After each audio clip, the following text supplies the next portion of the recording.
Friends, आज की इस नए वीडियो में हम बात करने वाले हैं बैंक की तरफ से प्रोवाइड कराने वाली एक फैसिलिटी जिसका नाम है ऑटो स्वीप। अब आपने इस ऑटो स्वीप का नाम तो बहुत बार सुना होगा। क्या होता है, कैसे इसको एक्टिवेट कराते हैं, क्या कुछ टर्म्स एंड कंडीशन होती है, कितना बेनिफिट आपको मिल जाता है और कौन कौन से क्राइटेरिया होता है, सारी जानकारी आपको इस वीडियो में दे रहा हूं। पूरा वीडियो आप लोग लास्ट तक देखिएगा ताकि आपको सारी जानकारी मिल सके। मैंने खुद ने अपना पीएनबी में एक्टिवेट करा रखा है और साथ में अपना एसबीआई के अंदर भी एक्टिवेट करा रखा है, तो इन दो का मुझे लगभग पता है। बाकी सारे बैंकों में भी ये फैसिलिटी होती है, बट यहाँ पे terms and condition her bank की अलग होती है। बेसिकली इस वीडियो को बनाने का पर्पस ये है कि आपको मैं ये समझा सकूं कि ऑटो स्वीप होता क्या है सरल शब्दों में। देखो, अगर सरल शब्दों में मैं बोलूं तो आपको ऑटो स्वीप होता क्या है कि मेरा बैंक अकाउंट है जिसमें ये मान के चलिए कि 1 लाख रुपए पड़े हुए हैं, ठीक है। और यदि 1 लाख रुपए सेविंग अकाउंट के अंदर ये 1 लाख रुपए पड़े हुए हैं, उस 1 लाख रुपए को मैं कुछ नहीं कर रहा हूं, बस 1 लाख रुपए मेरे पड़े हुए हैं बैंक के अंदर।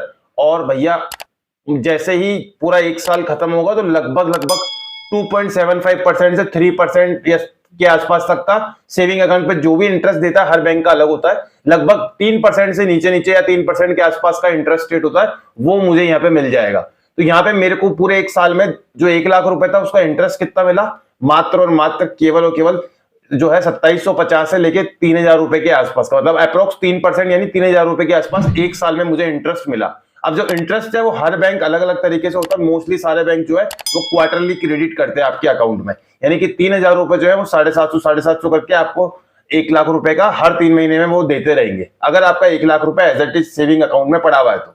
अब यहाँ पे मैं बात करता हूँ कि इसी पैसे को जो 1 लाख रुपए पड़ा हुआ है ना, उसी को हम स्वीप फैसिलिटी में कन्वर्ट करवा देते हैं। ऑटो स्वीप अगर हम एक्टिवेट करा देते हैं तो क्या होता है, बेसिकली हर बैंक का एक थ्रेशोल्ड लिमिट होता है, उसके बाद जो भी अमाउंट होगा वो आपका ऑटो स्वीप में चले जाएगा। जैसे कि पीएनबी में 50,000 रुपए होता है, एसबीआई में 35,000 रुपए होता है, हर बैंक का एक अलग सिस्टम होता है। तो अभी जैसे मेरा मान के चलो जो 1 लाख रुपए है, अब 1 लाख रुपए को बेसिकली 50,000 रुपए तो मेरे अकाउंट में ऐसे नॉर्मल पड़ा रहेगा और 50,000 रुपए जो है वो स्वीप फैसिलिटी के अंदर चले जाएगा। अब देखो 50,000 रुपए जो स्वीप फैसिलिटी में गया है ना, अब यहां पर क्या होता है, अब आपको इंटरेस्ट किस तरीके से मिलेगा। अब ये मान के चलते हैं इस वाले कंडीशन में आपने सेम पैसे को 1 साल तक रखा, 50,000 रुपए आपके ऑटो स्वीप में गए, 50,000 रुपए नॉर्मल में रह गए। ऐसे करके जो 50,000 रुपए है ना, उस पे तो आपको वही 3% के हिसाब से इंटरेस्ट मिलेगा, लेकिन जो बाकी 50,000 रुपए जो ऑटो स्वीप वाली फैसिलिटी में गए, हर बैंक का एक अलग क्राइटेरिया होता है। कुछ बैंक होता है आपको सेलेक्ट करने का ऑप्शन देता है, सबका अलग अलग सिस्टम होता है। लेकिन अगर मैं मोटा मोटा रफ आइडिया लेके चलूं तो लगभग जो 180 डेज की जो एफडी पे इंटरेस्ट रेट होता है वो आपको यहाँ पे मिल जाता है। अगर आप अपनी एफडी होती है वो 180 डेज के मल्टीपल में ऑटोमेटिकली आपकी एफडी कन्वर्ट कर देते हैं। यानी कि जो मैंने 50,000 रुपए मेरे ऑटो स्वीप में गए, वहां पे 10,000 रुपए की 5 एफडी बन गई, या फिर आप ये मान के चलो 50,000 की एक एफडी बन गई। ऑटोमेटिकली वो बैंक अपने हिसाब से उसको डिसाइड करके बना देता है। अब यहाँ पर बात आती है कि भैया अभी आपने बोला कि मैंने ऑटो स्वीप में मेरे 50,000 रुपए चलेंगे, 50,000 रुपए नॉर्मल में रह गए और कल मुझे पैसे की जरूरत पड़ गई जहां पे मुझे 70,000 रुपए निकालना है, तो उस केस में क्या होगा। देखो उस केस में क्या होगा, 70,000 रुपए आपने निकाले तो 50,000 तो आपने अपने नॉर्मल अकाउंट से निकाले, 30,000 रुपए जो ऑटो स्वीप में निकाल लिए, वो वाला जो अमाउंट है, जो 20,000 रुपए आपने ऑटो स्वीप वाले में से निकाले है ना, तो उस पे इंटरेस्ट थोड़ा सा कम मिलेगा। बट यहाँ पे जो 30,000 रुपए आपके पड़े हुए रहेंगे उस पे आपको थोड़ा सा अच्छा इंटरेस्ट रेट मिल जाएगा। ओवरऑल अगर मैं आपको एक सिंपल से शब्दों में बोलूं ना, अगर आपके अकाउंट में थोड़ा बहुत पैसा पड़ा है, मान के चलो 1-2 लाख 3 लाख कुछ भी रुपए यदि पड़े हैं, तो ऑटो स्वीप फैसिलिटी एक्टिवेट कराना बढ़िया है। मेरा खुद का पर्सनल कंक्लूजन ये कहता है। और अगर आपके अकाउंट में पैसे ही मुश्किल से 50,000 रुपए या लाख रुपए के अंदर में रहते हैं और वो भी आप कभी कभी निकाल लेते हो, उस केस में मेरे हिसाब से ऑटो स्वीप फैसिलिटी एक्टिवेट कराना बिल्कुल भी सही नहीं है।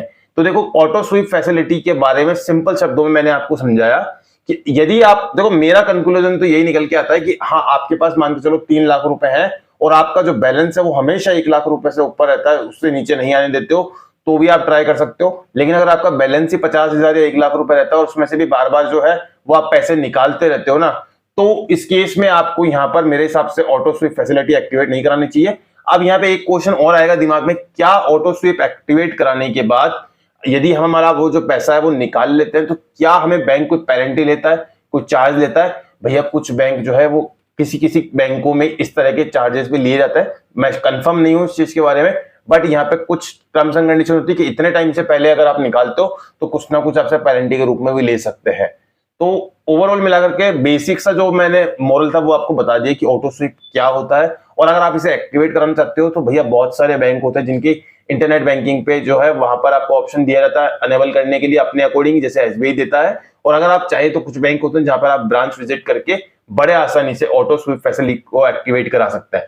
तो ओवरऑल अगर आप देखोगे ना, तो अगर 1 लाख रुपए का मैं ऑटो स्वीप का अगर कैलकुलेशन बताऊं तो नॉर्मल वे में आपको 2700 से लेकर के 3000 के आसपास का इंटरेस्ट मिलेगा अगर सेविंग अकाउंट में कुछ भी नहीं करते हो तो। और उसी को ऑटो स्वीप में रखते हो ना, तो आप ये मान के चलना लगभग 4000 रुपए के आसपास का आपको मिल जाएगा। तो यानी कि लगभग जो है आप देखेंगे ना तो आपको जो है 3% की जगह 4-4.5% तक के आसपास का इंटरेस्ट रेट देखने को मिल जाता है ऑटो स्वीप फैसिलिटी में।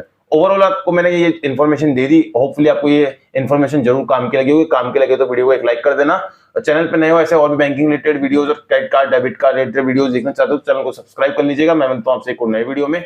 जय हिंद, वंदे मातरम।